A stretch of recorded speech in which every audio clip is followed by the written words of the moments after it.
যেহেতু আমি তোমার বোন হই, আমি তোমায় বলতে এসেছি যে তোমার পুত্র হেগ্রিভ অধর্মের পথে এগিয়ে চলেছে। তুমি ওকে আটকাবার পরিবর্তে ওর অপরাধে আরো সঙ্গ দিচ্ছ।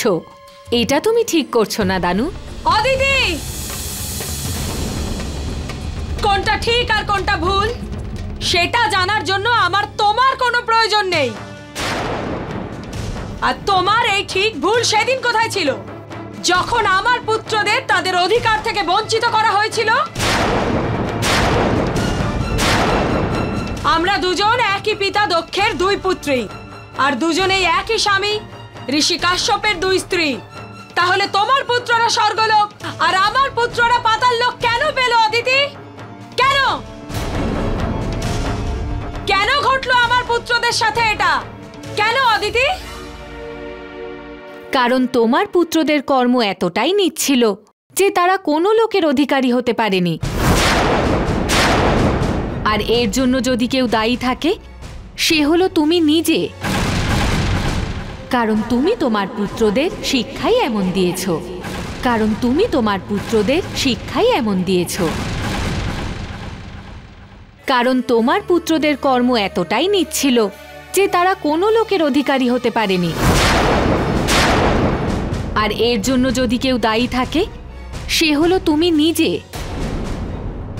অনেক হয়েছে মাতা অদিতি। আপনি যদি আমার মাতাকে আর একবারও অপমান করেন, তাহলে তোমাদের সবাইকে এখানেই শেষ করে ফেলবো।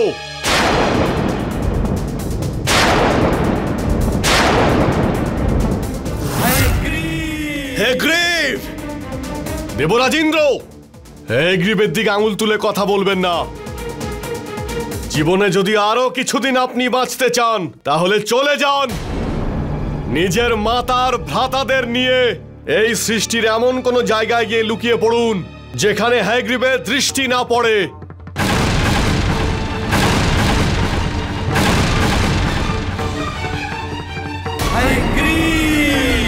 হেগ্রিভ, আমরা সবাই তোমাদের ভালোর জন্যই এখানে এসেছি। আমার পুত্ররা ধর্মের পথে চলে। এই সৃষ্টিতে চিরকালই ধর্ম ছিল, আর তা অটুট থাকবে। আর তা অটুট থাকবে। আর তা অটুট থাকবে।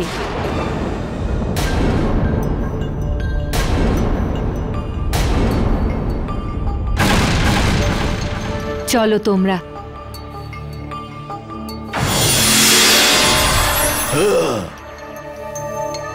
এবার কি করব আদেশ করুন মাতা। পুত্র হেগ্রিভ, দেবতারা তোমার শত্রু, আর আজ ওরা এখানে এসে এটা প্রমাণ করে দিয়েছে যে ওরা ছলনার সাহায্যে যে কোনো সময় তোমাকে মারার চেষ্টা করবে। সেই জন্য পুত্র, এবার তোমাকে মৃত্যুকে জয় করে অমর হতে হবে।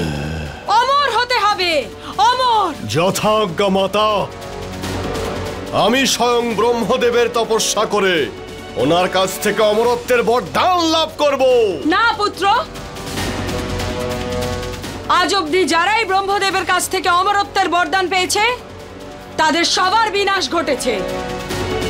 সেই জন্য পুত্র, তুমি শক্তিরূপ দেবী মহালক্ষ্মীর পঞ্চতত্ত্বের সাহায্যে কঠোর আরাধনা করো আর অমরত্বের বরদান লাভ করো। ঠিক আছে মাতা। আমি দেবী মাতা মা লক্ষ্মীর পঞ্চতত্ত্বের ঘোর আরাধনা করব, আর ওনার দেওয়া অমরত্বের বরদান লাভ করে আমি অমর হয়ে যাব। অমর।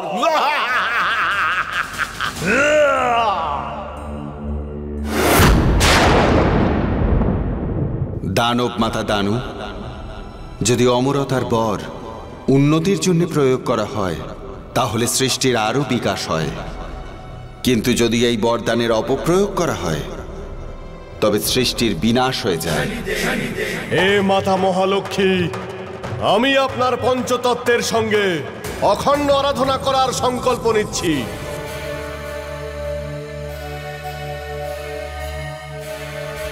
ওম মহালক্ষ্মী নমঃ। ওম महालक्ष्मी नमः।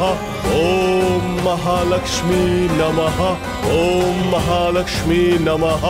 ओम महालक्ष्मी नमः। ओम महालक्ष्मी नमः। ओम महालक्ष्मी नमः। ओम महालक्ष्मी नमः। ओम महालक्ष्मी नमः। ओम महालक्ष्मी नमः। ओम महालक्ष्मी नमः।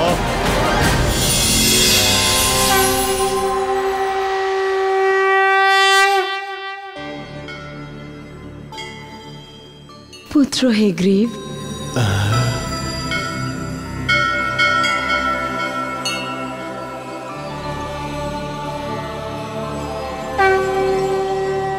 হেগ্রীব,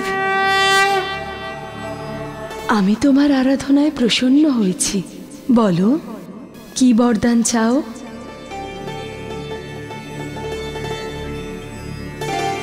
আমাকে শুধু আপনি অমর হওয়ার বরদান দিন মাতা, অমর হওয়ার বরদান। আমাকে শুধু আপনি অমর হওয়ার বরদান দিন মাতা, অমর হওয়ার বরদান। হেগ্রীব, এ তো সম্ভব নয়। এই সংসারে যারাই এসেছে সকলের মৃত্যু নিশ্চিত। হেগ্রীব, তুমি চাইলে তোমার মৃত্যুকে শর্ত সাপেক্ষ করতে পারো। তুমি চাইলে তোমার মৃত্যুকে শর্ত সাপেক্ষ করতে পারো।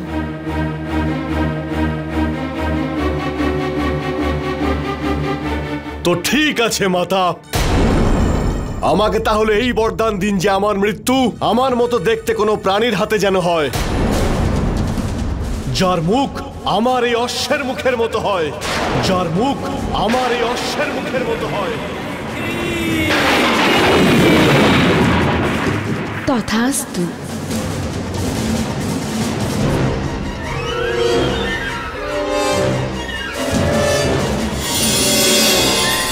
হেগ্রীব অমর হয়ে গেছে, অমর। আর আমায় কেউ মারতে পারবে না।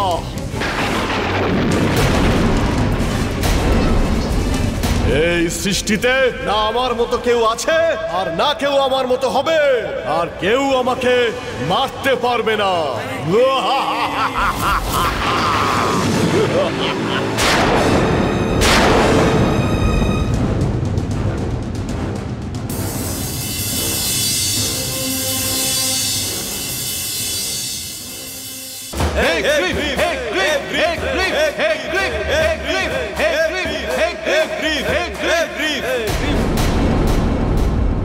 মাতা, আমি মাতা মহালক্ষ্মীর কাছ থেকে অমরত্বের বরদান লাভ করেছি। এখন আমায় কেউ মারতে পারবে না, কেউ না।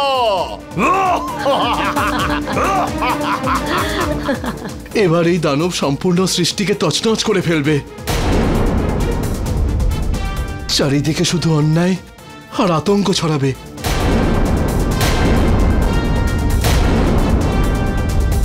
এই দানবকে কেবলমাত্র ন্যায়ের দেবতা শনিদেবী আটকাতে পারেন। উনি একমাত্র পারেন সবাইকে দণ্ড দিতে। চলো আমরা ওনার কাছে যাই। হে শনিদেব, হে গ্রীবের দ্বারা আসন্ন বিনাশ থেকে আমাদেরকে শুধু আপনিই বাঁচাতে পারেন। কারণ মাতা লক্ষ্মীর থেকে পাওয়া বরদানের জন্য ও এখন নিরঙ্কুশ হয়ে যাবে। আর এই সম্পূর্ণ সংসারে ওকে থামানোর শক্তি শুধুমাত্র আপনারই আছে। দেবগণ, এই সংসারে কতবার কত প্রাণী নিজের অহংকার আর অজ্ঞানতার বশে এই সৃষ্টিকে নিজের অধীনে করার চেষ্টা করেছে, কিন্তু শেষ জয় ধর্ম আর সত্যেরই হয়েছে। এই সংসারে কোনো অধর্মী আমার দণ্ডচক্র থেকে বাঁচতে পারবে না, সে যতই অমরত্ব লাভ করুক না কেন। আপনারা নিশ্চিন্ত থাকুন।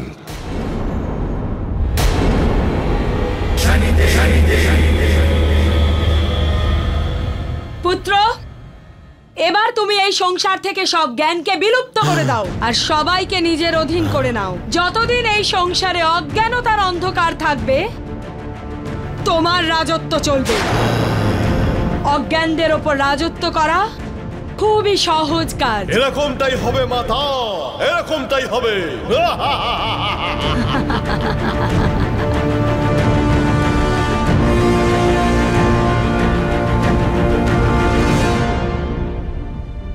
পুত্র, ওই দেখো ব্রহ্মলোকে ব্রহ্মদেব বেদ রচনা করছেন।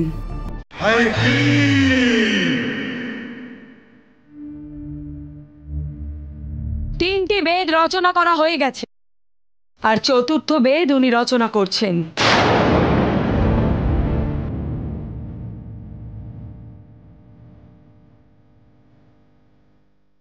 আর এই চারটি বেদের মধ্যে ব্রহ্মদেব সৃষ্টির সমস্ত জ্ঞানকে সমন্বিত করে দিয়েছেন।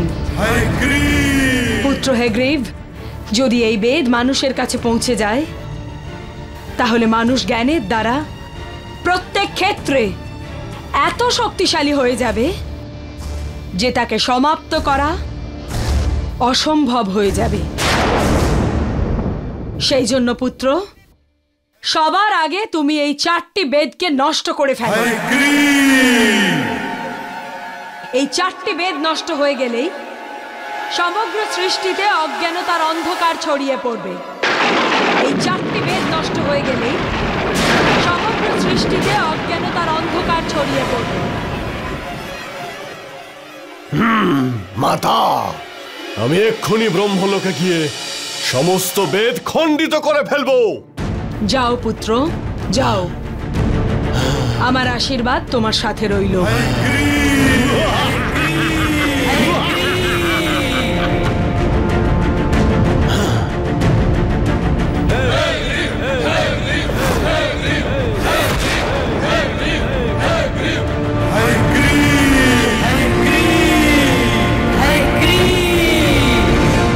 দাঁড়াও হেগ্রিভ।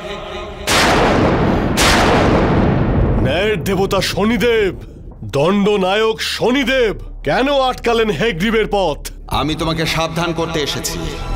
যে পথে তুমি অগ্রসর হচ্ছ সেখানে তোমার বিনাশ নিশ্চিত। বিনাশ? বিনাশ হবে শুধুমাত্র তোমাদের মতো দেবতাদের। আমি সমস্ত বেদ খণ্ডিত করে এই সৃষ্টি থেকে সমস্ত জ্ঞান আমি শেষ করে দেব।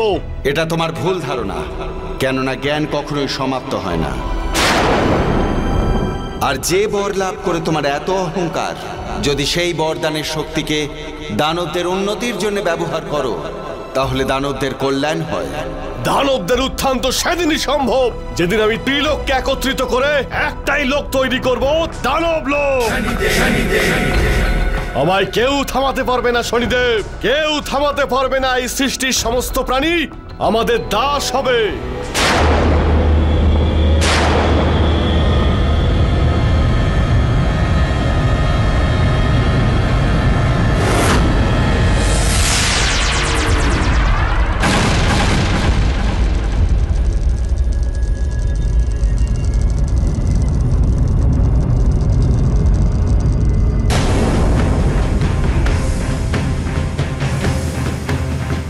হেগ্রিভ, এটা ন্যায়ের অস্ত্র, আর এই স্থান হলো ধর্ম আর অধর্মের সীমারেখা। যদি তুমি এই সীমারেখা লঙ্ঘন করো, তবে তুমি দণ্ডের ভাগীদার হবে। আর যদি তুমি এই সীমারেখা থেকে ফিরে যাও, তবে তুমি সর্বদাই ধর্মের পথে থাকবে। আমি মানি না তোমার এই ন্যায় আর এই ধর্মের সীমাকে। আমি এখনই এই সীমা লঙ্ঘন করব।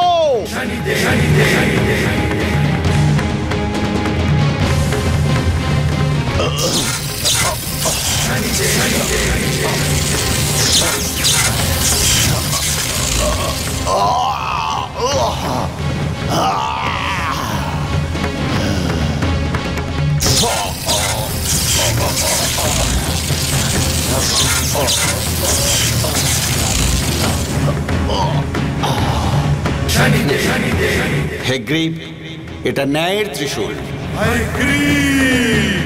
কোনো অধর্মী, তা সে যতই শক্তিশালী হয়ে উঠুক না কেন, এই ত্রিশূলকে তুলতে পারবে না।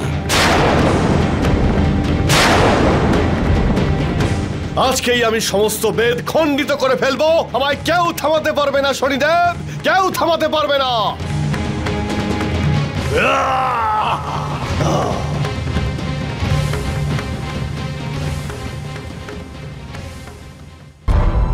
হেগ্রিভ অজ্ঞানতা দিয়ে জ্ঞানকে মুছে ফেলতে চাইছে, যেখানে জ্ঞানের সম্মুখে অজ্ঞানতার কোনো অস্তিত্বই নেই।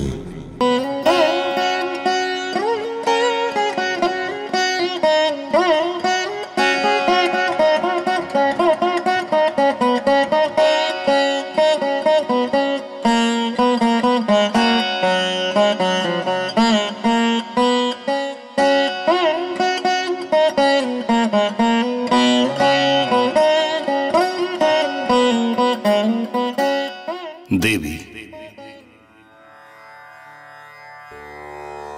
আপনার সহায়তায় আজ আমার 4 বেদ সম্পূর্ণ হলো। ব্রহ্মদেব, আপনি এই বেদ সম্পর্কে আমায় বিস্তারিত বলুন। অবশ্যই দেবী। এই ঋগ্বেদ, এই বেদ থেকে সনাতন ধর্ম সম্পর্কে জানা যাবে। এই বেদে আমি মৃত্যু নিবারক ত্রয়ম্বক মন্ত্র অর্থাৎ মহামৃত্যুঞ্জয় মন্ত্রের বর্ণনা করেছি।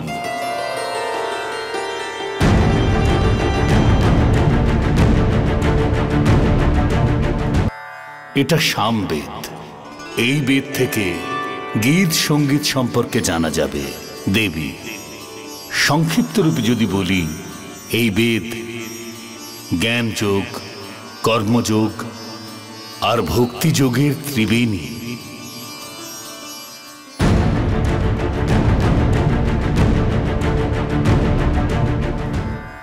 এ হলো যজুর্বেদ। এই বেদে হোম যজ্ঞের সমস্ত রকম বিধিবিধানের উল্লেখ রয়েছে। অথর্ববেদ কর্মকাণ্ড প্রধান। ব্রহ্মদেব, আমি এই চতুর্থ বেদ অথর্ববেদ সম্পর্কে জানতে চাই। দেবী, এই বেদে ভূগোল, প্রজনন বিজ্ঞান এবং জীবন ধারণ পদ্ধতি এই অথর্ববেদে রয়েছে। স্বামী, এই বেদ সম্পূর্ণ হয়ে গেছে, কিন্তু মর্তলোকে এই বেদ কে পৌঁছে দেবে? এই কার্য আমার মানসপুত্র মনু করবে।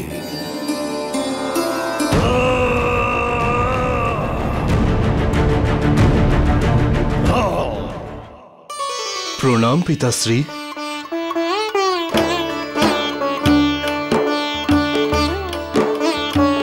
পুত্র মনু, আমি মনুষ্যের কল্যাণের জন্য এই 4 বেদ রচনা করেছি। তুমি এগুলো পৃথিবী লোকে নিয়ে যাও আর এই বেদের জ্ঞানকে প্রত্যেক মানুষের কাছে পৌঁছে দাও।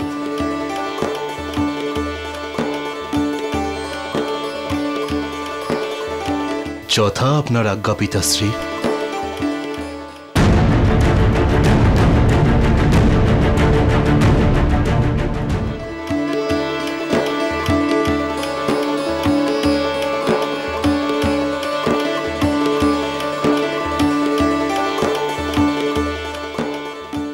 পুত্র মনু, একটা বিষয়ে বিশেষ নজর রাখবে। পৃথিবী লোকে এমন কিছু অমানবিক শক্তি রয়েছে যারা এই বেদকে নষ্ট করতে চাইবে।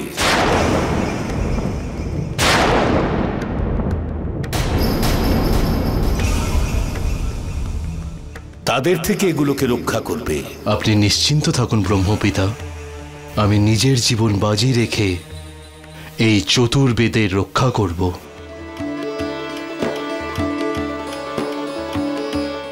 এবার আপনি আমায় বিদায় দিন।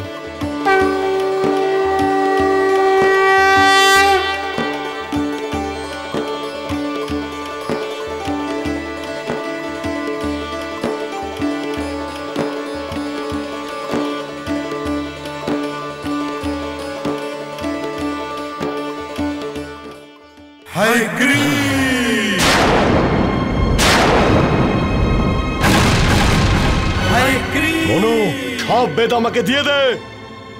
না হেগ্রীব, এই পবিত্র বেদ তোমার মতন পাপীদের জন্য নয়। এগুলো তুমি কিছুতেই পাবে না। আমি এই বেদের সঙ্গে তোকেও শেষ করে ফেলবো।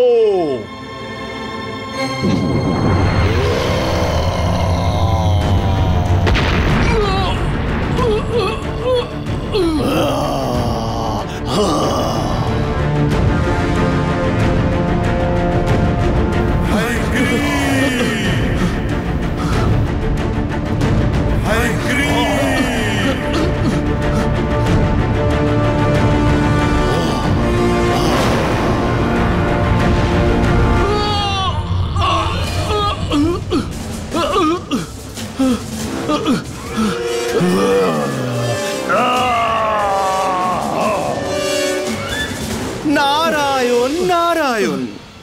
দেবর্ষি নারদ, প্রণাম। আরে মনু, তোমাকে এই হেগ্রিভের কাছ থেকে বাঁচার কোনো সম্ভাবনা নেই। সেই জন্য তুমি যদি এই বেদগুলোকে সুরক্ষিত রাখতে চাও তাহলে ব্রহ্মলোকেই ফিরে যাও। সম্ভবত সেখানে এই বেদ সুরক্ষিত থাকবে। ঠিক আছে দেবর্ষি নারদ।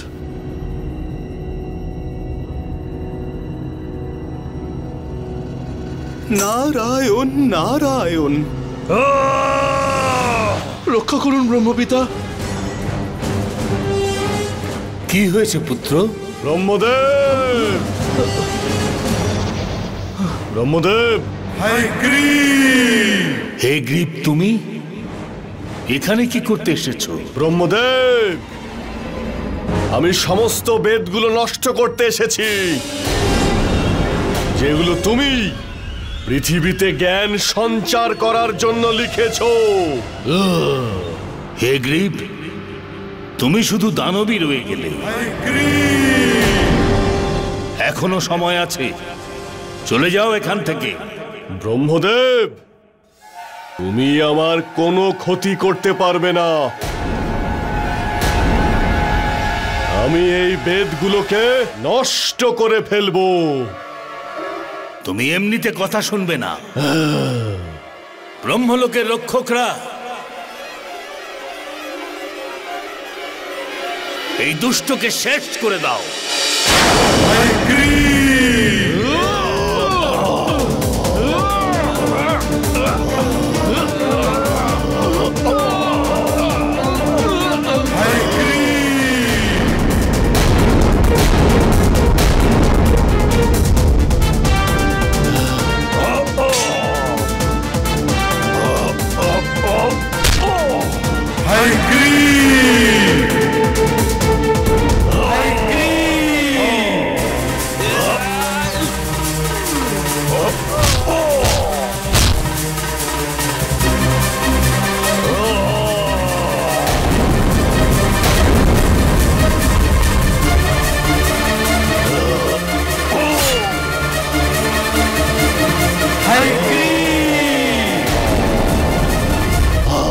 দুষ্ট হে গ্রীব,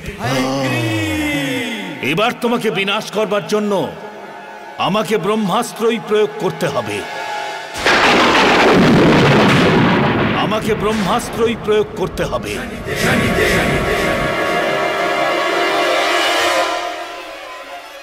ব্রহ্মদেব এ কি করতে চলেছেন? যদি উনি ব্রহ্মাস্ত্র প্রয়োগ করেন তবে তো সৃষ্টি বিনাশ হয়ে যাবে।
ব্রহ্মদেব, এটা আপনি কি করতে চলেছিলেন?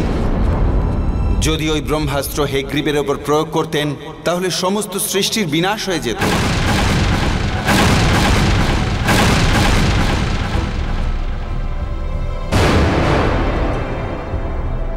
ব্রহ্মদেব, মা লক্ষ্মীর বরদান অনুসারে হেগ্রীবের মৃত্যু শুধুমাত্র তার মতো দেখতে প্রাণীর দ্বারাই সম্ভব।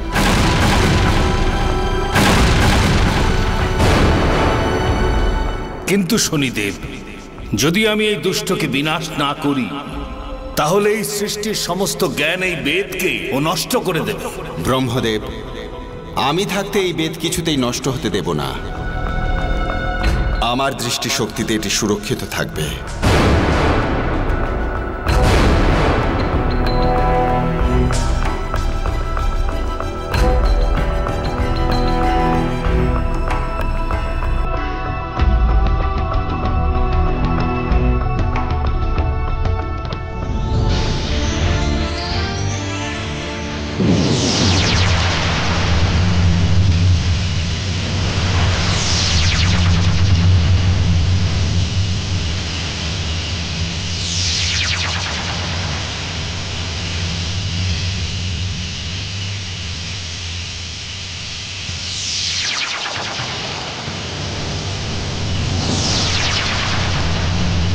ব্রহ্মদেব, এখন এই জ্ঞানরূপী বেদ আমার ন্যায়চক্রের দৃষ্টিতে সর্বদা সুরক্ষিত থাকল।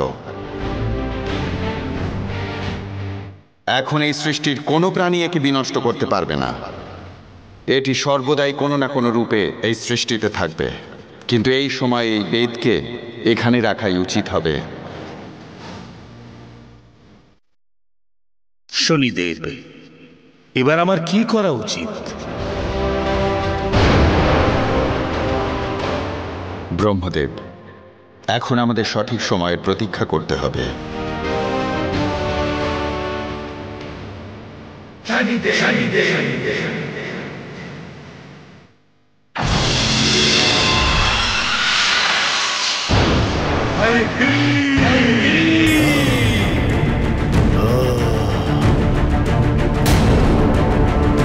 ব্রহ্মদেব, আপনিও তাহলে আমার ভয়ে পালিয়ে গেলেন। এখন আমি এই বেদগুলোকে নষ্ট করে এই সৃষ্টিকে আমার অধীনে করে নেব।